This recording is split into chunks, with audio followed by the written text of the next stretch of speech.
धन्यवाद सभापति महोदय। हम करें बात दलीलों से तो रद्द होती है, उनके होठों की खामोशी भी सनद होती है।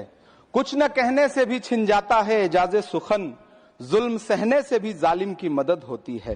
सभापति महोदय, मैं राष्ट्रपति के अभिभाषण पे अपने बात रखने के लिए खड़ा हुआ हूं।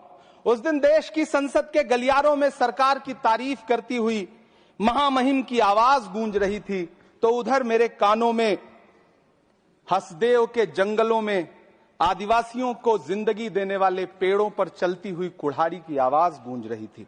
सभापति महोदय, इस तरफ महामहिम के भाषण पर प्रधानमंत्री जी संसद की मेज थपथपा रहे थे और उधर उत्तराखंड की अभागी बिटिया अंकिता भंडारी के इंसाफ की आवाजें मध्यम पड़ती जा रही थीं, जो आज भी पूछ रही हैं कि आखिर वो वीआईपी कौन था जिसके लिए अंकिता भंडारी को मार दिया गया। सभापति महोदय, इधर महामहिम सामाजिक न्याय की बात कर रही थीं और उधर उत्तराखंड के कोटद्वार में नफरती लोगों के खिलाफ एक बुजुर्ग को बचाने के लिए खड़ा हुआ दीपक, जो मोहब्बतों की रोशनी लेके खड़ा हुआ था, उसके खिलाफ कोटद्वार की पुलिस गंभीर धाराओं में एफआईआर दर्ज कर रही थी और वो भी उस दिन हो रहा था जब उत्तराखंड के मुख्यमंत्री कोटद्वार में मौजूद थे।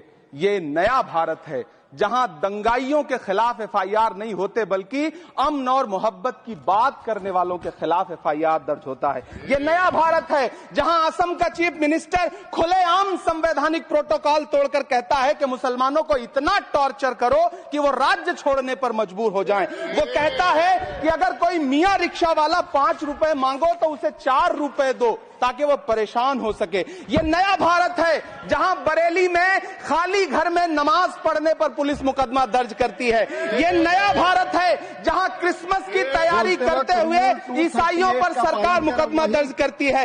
ये नया भारत है जहां जम्मू कश्मीर में नीट का एग्जाम क्वालिफाई करने वाले 50 बच्चों में अगर 42 मुसलमान होते हैं तो फिर मेडिकल कॉलेज की मान्यता ही रद्द होती है और जश्न मनाया जाता है। महामहिम राष्ट्रपति का भाषण में सुन रहा था। सर, यह नया भारत है जहां मध्य प्रदेश के बैतूल में बच्चों के स्कूल बनवा रहे मोहम्मद नईम का घर स्कूल इसलिए तुड़वा दिया जाता है क्योंकि वो स्कूल बनवा रहे थे। ये नया भारत है जहां कोर्ट का स्टे होने के बावजूद बनारस की दाल मंडी में सैकड़ों दुकानें तोड़ी जा रही हैं क्योंकि रास्ता चौड़ा करना है।